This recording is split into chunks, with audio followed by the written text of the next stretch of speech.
ना हो, इसमें कोई दोष बोलो ना हो।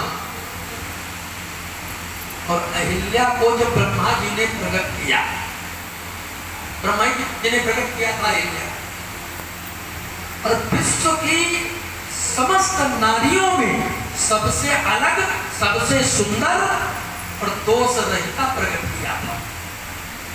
अहिल्या के समान कोई सुंदर इस धरती पर कोई नारी नहीं थी, ऐसा लिखा है। और जैसे अहिल्या जी प्रकट हुई तो अहिल्या के रूप सौंदर्य को देखकर ये देवता भी आने लगे, इंद्र भी आ गए, तो सब लालायित है।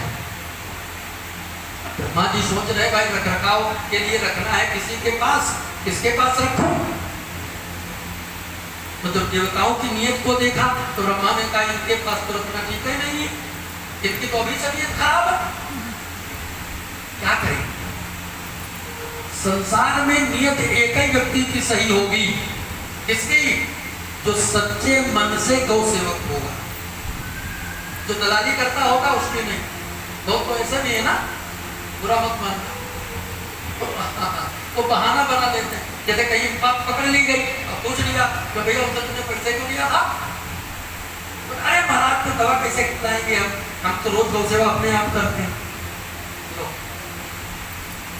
2 लाख रुपए घूसखोरी करते हो, 5 रुपए की दवा लगाकर 2 लाख डकार जाते हो, तुम उसे गौ सेवा कहते हो? तुमसे अच्छे तो वो कसाई भी है जो कम से कम अपने आप को सनातनी तो नहीं कहते, कहते क्या? तो तुम उस कसाई से भी गिरे हो गए। एक बात याद रखना, गौ माता का 1 रुपया भी जो खा गया, गौ माता का 1 रुपया भी जहर के बराबर है, इसके समान है।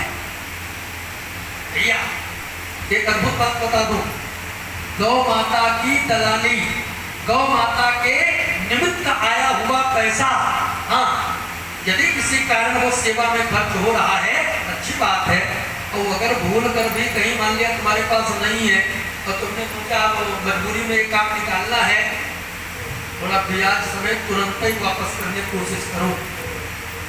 हाँ नहीं तो इसका बहुत बड़ा ब्याज होता है, फिर आप जहाँ ज्यादा दिन हो गए फिर ये ब्याज आपको दे नहीं पाओगे। जो खाए का पैसा खा गए महाराज, उनका क्या होगा? लिखा है गौ माता का पैसा खाने वाला अगले जन्म में उसके यहाँ दूध पीने वालों की कमी हो जाती है। इसमें एक और लोग कौन लोग, उनको भी बता दो। जैसे कभी कभी देखा होगा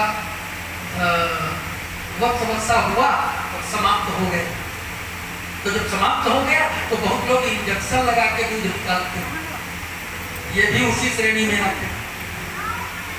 एक और है जो वत्स वत्सा है लेकिन डेयरी पर दूध ज्यादा पहुंचे, इस लालच में सब निचोड़ लिया तो बछड़े के लिए कुछ रखा ही नहीं। बता, नियम तो ये है, कौटिल्य अर्थशास्त्र में कहते हैं कि गौपालक को चाहिए 4 धन है ना, शुरुआत में 2 धन अपने आप ले ले, 2 सेवक ले ले क्योंकि वह सेवा करता है, और 2 धन उसके बछड़े के लिए वत्स वत्सा के लिए छोड़ दे।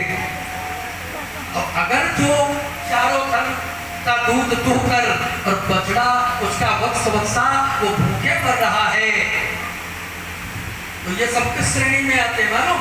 गाय का पैसा खाने वाला, सारा दूध हजम कर जाने वाला, इनके घर में अगले जन्म में दूध पीने वालों की कमी हो जाती है। समझ गए? समझ गए? फिर तो तवा कराना पड़ता, उससे भी कोई फायदा नहीं होता। क्यों? क्योंकि गाय से दूर रहो, उसके धन से बचो। अरे क्या बताऊं, कितना भी तपस्वी व्यक्ति हो लेकिन गाय का धन वो भी हजम करने वाला नहीं है। गाय का धन हजम नहीं कर सकता कोई नहीं, कितना भी बड़ा तपस्वी हो। तो सारे देवता